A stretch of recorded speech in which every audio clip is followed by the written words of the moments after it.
The song is finally out. It's super surreal that it's finally out after we worked on it for so long.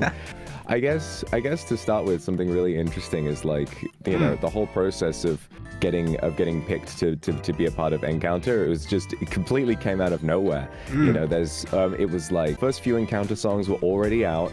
I think it might have been around the time, like right after Shade was released, I suddenly just get a Slack ping. It's like, regarding your assignment to Encounter with Vezalius Bandage, and I was like, oh, because I had really wanted to be a part of it, but I would never have like imagined us being on it together. But I'm so glad we did. Our voices blend best day ever. Really, really well. Yeah, it's so cool. Tell me about how like what was that like for you when it got announced?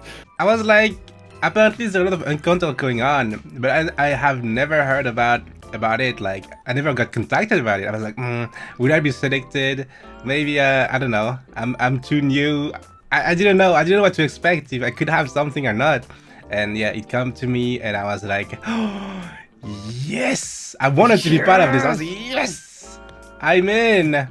It was with you on top of it. That's amazing.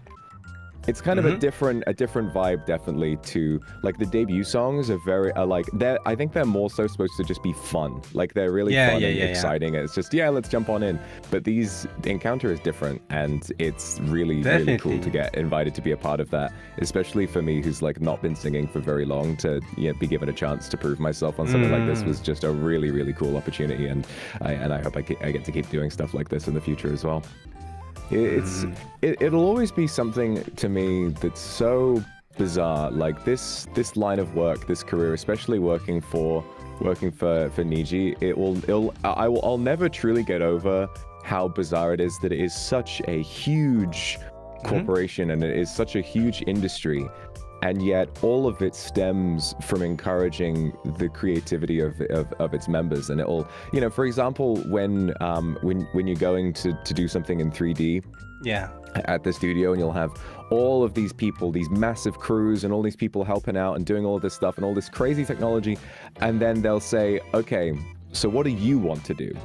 And like on this as well, it's all just purely stems from what we've done. And then, a song with these high profile artists and all of these people kind of like communicating for us and organizing this massive project and stuff. But it still so heavily depends on what we want to do. And I'll never really get used to that personally. That's great. Like they let you, let your creativity shine. It's a great place. It is pretty great. I feel very lucky, and now especially, but I always feel really lucky. Thanks for letting me ramble a lot about it. Of course. All this stuff is super meaningful. I think especially as someone who's wanted to get into singing for a while, and I really do think that even though I know everyone's been so flattering about like how much I've grown as a singer, I still feel like I have a long way to go. I just really love music, and I've always loved music, and it feels like kind of a no-brainer that I would want to get into music eventually. And I'm so glad that when the time came and when I decided like this is something I really wanted to do, that everyone around me decided to support me so much, and that I got to take part in these incredible projects, and that I got to do all of this fantastic stuff. I couldn't have had, from taking that leap of faith, I could not have had a softer landing, and I owe it to you.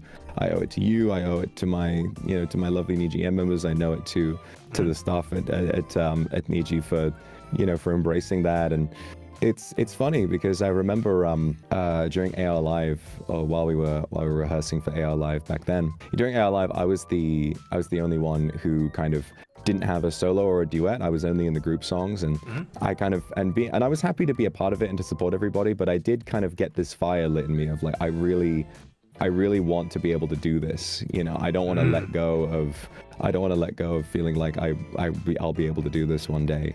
And I think particularly it was watching Ike do Maze and Shu do Shanti, like the choreography for those, I thought was so crazy, and the singing was so crazy, and I just thought I really want to be able to do this. And it feels kind of unprofessional now, but I sent a message to my manager, and I was like, I don't know, I feel quite sad, and I'd really love to get to do something like this. And they've really given me a chance to prove that I'm able to do that. And it's I don't want anyone to feel like they don't really look after us, because when I've had issues, when I've had things that I want to change, they've always listened, and it feels like I'm really well taken care of. So that's great. It's a wonderful place to be, and I feel so proud, and I feel so happy and so grateful that I have the chance to do all this stuff. And if I, just keep doing it, then maybe one day I'll listen to my own voice and I'll be like, you know what? I think I can sing pretty good. Yeah. I think it's absolutely normal, like, for anyone to feel like they're next level, after. Even I do. I don't know, even the best thing I think do. There's always the next level. There's always someone better than us. But the motivation to continue and to try to get there, even though they're better than you. Maybe the people have more talent, like that's the thing too. But still wanting to go into the action, I think is the most important thing, and that's great that you're able to do that. Yeah, thanks, man. I really appreciate it. From someone of your talent, it's great to get to learn alongside someone like you, and I hope we keep learning a lot and keep improving, and it's gonna be so cool, and I can't wait to do more stuff. That's right. Well,